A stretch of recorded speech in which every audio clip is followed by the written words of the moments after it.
해묵긴 갯벌을 달리는 마라토너, 힘찬 발걸음이 보름도의 아침을 엽니다.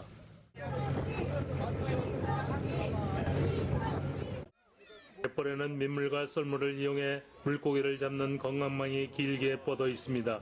3~4m 간격으로 세운 말장과 그물망 위로 갈매기와 저어새가 반기듯 날아오릅니다. 트랙터를 타고 40분 정도 갯벌 위를 달려왔는데요. 건강망 안쪽에서 물고기를 굴뚝망으로 몰고 큰 고기는 뜰채로 건져 올립니다. 상품성 있는 고기는 종류별로 담고 어린 물고기는 갯골로 흘려보냅니다.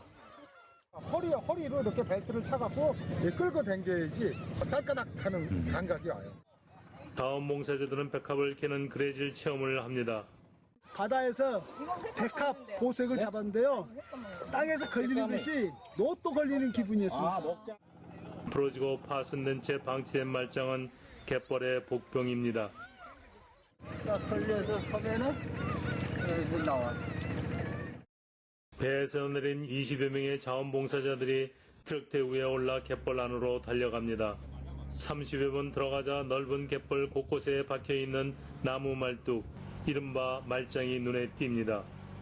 예전에 그 얼음이 한번 밀고 내려왔을 때 전부 다 큰 것들은 잘라졌어요. 그러니까 유실된 거죠. 그러니까 작은 것만 뻘에 파묻혔다가 뻘이 좀 깎이면서 지금 드러난 상황입니다.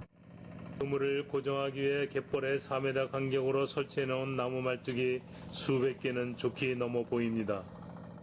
자원봉사자들과 마을 주민들이 함께 나와 더운 날씨에 말장들을 제거하고 있습니다.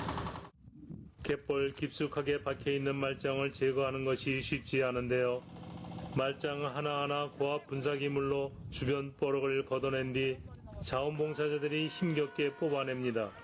부러지고 밑둥이 썩은 말뚝은 갯벌에 박혀있던 시간이 꽤 길었음을 보여줍니다. 많이 고생하고 아프게 된 알턴이 뽑힌 느낌이에요. 아주 시원합니다. 뽑아놓은 거를 제가 옮기는 수준이지만 하나라도 옮겨서 제거하는 작업에 참여했다는 게 기분이 너무 입자가 너무 고와서 부드럽고 촉촉하고 굉장히 좋은 것 같아요. 분사기를 든 주민과 호수를 잡아 끄는 자원봉사자들이 다음 말장으로 옮깁니다. 말장을 뽑아 올리고 말뚝에 걸려있는 폐 그물망과 밧줄을 낫으로 끊어냅니다. 트레일러에는 어느새 뽑아낸 말장과 폐 그물이 가득합니다. 바닷물이 밀려나간 동안 2시간 작업으로 200여 개의 말장을 제거했습니다. 나는 뽑아주면 여러 사람이 삭삭지 조잡아주는 사람에 잘리는 사람이 얼마나 좋습니까? 이런 날이 없었어요. 앞으로도 더 와서 도와주십시오. 오래된 말뚝과 그물은 갯벌 환경은 물론 주민들의 생업도 방해하고 있는데요. 넓은 보름도 갯벌에 미처 다 치우지 못한 방치 말뚝이 많이 남아 있습니다. 보름도의 백합만 생각하지 마시고 이 보름도를 지키기 위해 노력하는 이 주민들도 같이 있음을 좀 알아주시면 좋겠고. 2000년 천연기념물 제419호로 지정된 국가 자연유산이자 멸종위기 철새와 해양식물이 서식하는 보름도 갯벌을 보존하기 위해 모두의 관심과 노력이 필요해 보입니다. 국민리포트 고동준입니다. 부산 금정산 기슭에 자리 잡은 범어사. 신라시대 의상대사가 창건한 유서 깊은 사찰입니다. 과거 일제 침략에 맞서 자주 독립을 위해 앞장선 범어사. 그 발자취를 이 사찰에 있는 성보박물관에서 만나볼 수 있습니다. 나라가 어려울 때는 늘 범어사가 앞장서는 그런 호국불기술 역할을 앞으로 해가겠습니다. 특히 범어사 오성월 스님은 1906년 초등학교 과정인 명정학교, 1916년에는 중등학교 과정인 지방학림 등 2개 불교 학교를 사찰에 세워 인재 양성에 힘썼습니다. 범어사가 설립한 명정학교 학생들이 3.1 만세 운동에 중요한 역할을 했는데요. 이런 이유로 일제가 명정학교를 강제 폐교해버리기도 했습니다. 1919년 3.1 만세 운동 직전 이 사찰을 찾은 만해 한용운, 명정학교 김범님, 김상훈 군 2명을 불교 학생 대표로 뽑아 서울 탑골공원 만세 시위를 주도하게 했습니다. 호국 정신이 자라나는 우리 젊은 사람들이나 또 부산 시민들한테 널리 또 좀 이렇게 홍보도 되고 알려졌으면 하는 게 저희 바람입니다. 광복 80주년을 맞아 부산시립박물관이 부산의 독립운동가 범어사를 주제로 마련한 특별한 전시. 독립을 위해 싸운 인물들의 이야기를 통해 우리가 맞이한 광복이 결코 저절로 주어진 것이 아니라는 점을 관람객들에게 전하고 싶었습니다. 전시장 입구에 들어서니 AI 인공지능으로 재현한 영상이 눈길을 끕니다. 3.1 만세운동 당시 태극기를 들고 만세를 부른 김범린 학생을 새롭게 보여주는데요. 관람객인 청년이 진한 감동을 받은 듯 만세를 외칩니다. 광복절쯤에 이렇게 관람하니까 독립운동가가 된 것 같고 좋았습니다. 시선을 끄는 또 다른 영상. 프랑스 미디어 아트 작가 장 줄리앙 푸스가 범어사 6 동안 머물러 만들어낸 예술 작품입니다. 어둠 속에서 한 스님이 계단을 밟고 올라가는 의연한 모습을 작품 속에 녹였는데요. 나라를 되찾기 위한 강한 의지를 새로운 예술로 승화시켰습니다. 독립운동을 위해 애쓰신 그 스님들의 그 암울했던 그 장면과 또 그거를 디디고 일어나서 앞으로 나간다, 힘있게 나간다, 뭐 그런 걸 다 함축시켜 놓은 것 같아요. 범어사에서 모은 자금을 임시정부에 전달했던 오성월 스님의 영정. 불교계 독립운동의 선구자 모습을 만나볼 수 있고 평소에 썼던 안경과 가방 등 유물도 볼 수 있습니다. 방학을 보내는 어린 자녀와 함께 온 관람객은 산교육이 됐다고 말합니다. 딸과 와서 여기 스님들이 이렇게 많이 노력을 하셨다는 것도 여기서 알게 돼서 참 좋은 경험이 된 것 같습니다.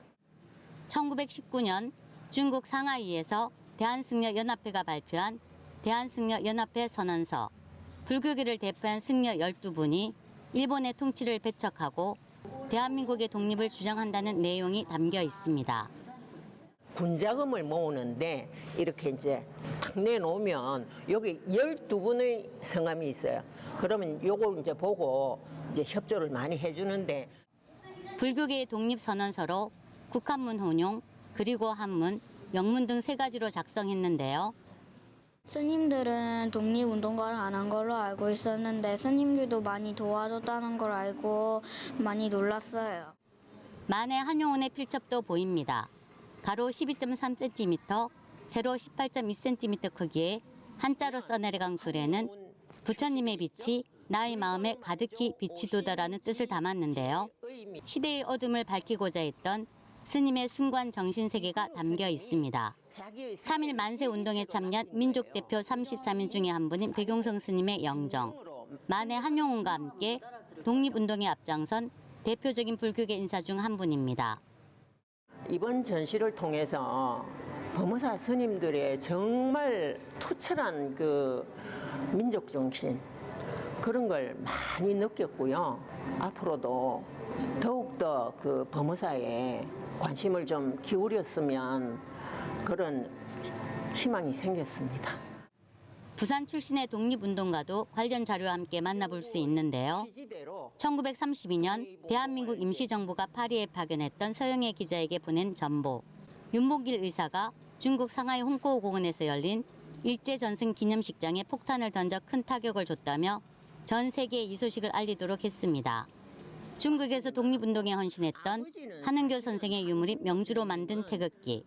1927년 부친의 부고 소식에 귀국을 결심하면서 중국에 남은 아들에게 건네주었던 것입니다. 부산에 처음 여행 오게 되었는데 여기서 이제 부산의 독립운동이랑 이제 스님분들의 독립운동 이런 것들을 다 처음 볼 수 있어서 되게 유익한 시간이었던 것 같습니다. 누구나 무료로 관람할 수 있는 이번 전시는 광복절인 오는 8월 15일까지 계속됩니다.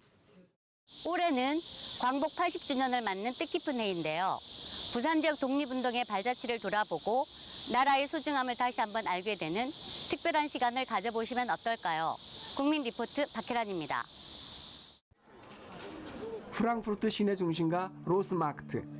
하늘엔 에드벌룬이 걸려있고 광장엔 박수 소리와 환호성이 가득합니다. 한국에서 온 태권도 팀의 절도 있고 힘찬 시범에 관객들은 시선을 떼지 못합니다.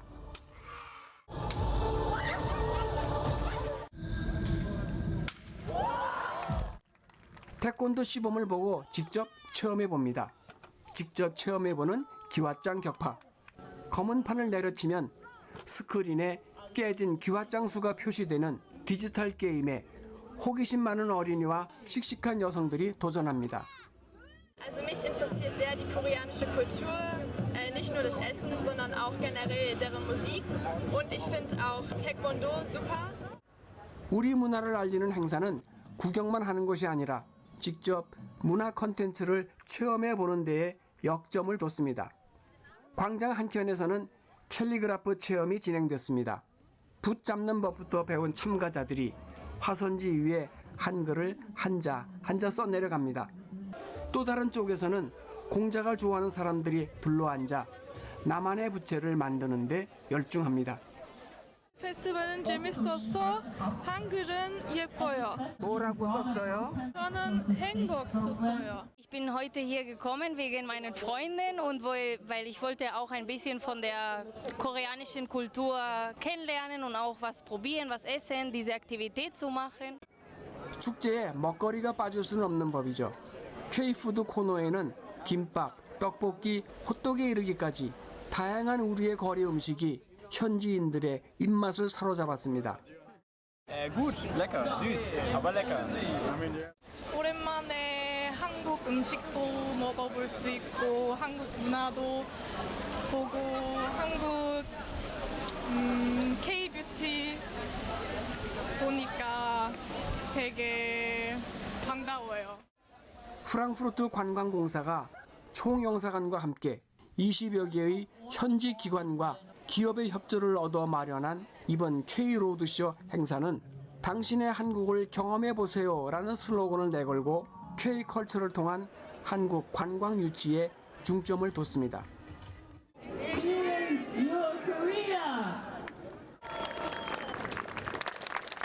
코로나 전에 그 숫자가 한 12만 명 정도 됐는데 지금 벌써 이제 16만 명이 16만 명에 이제 육박을 하고 있습니다. 그래서 코로나 이전의 수준을 완전히 회복했다. 그래서 그런 시점에 저희가 이런 행사를 개최해서 그런 흐름을 좀 가속화해보자 이런 그런 취지로 이제 행사를 기획하게 됐습니다. 이 콘텐츠를 직접 체험해 볼 수 있음으로 해서 한국이란 나라를 좀 더 가까이 느끼고 그렇게 함으로써 여기서 한번 경험한 걸로 끝나는 게 아니라 정말 그 나라에 가봐야겠다. 가서 제대로 여행해 봐야겠다. 이렇게 느끼게 만드는 것이 저희 행사의 목적입니다. 전반적인 한류의 영향으로 한국 여행에 관심을 갖는 독일 시민층이 다양해졌습니다. 특히 최근 들어 청년층과 MZ세대의 한국 방문이 괄목할 만큼 증가하고 있습니다.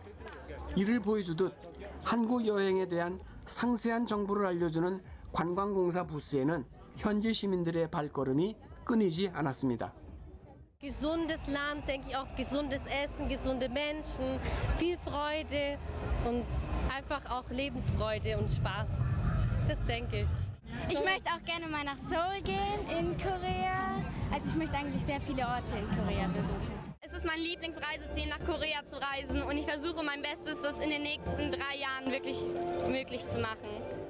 2023년에 이어 두 번째로 열린 한국 관광 홍보 축제는 3일 동안 다채롭고 흥미로운 프로그램으로 관광객은 물론 수천 명의 현지인들이 한국 문화를 배우고 직접 한국 문화를 체험하는 등 한국에 대해 큰 관심을 보였습니다. 프랑크푸르트에서 국민 리포트 김은경입니다.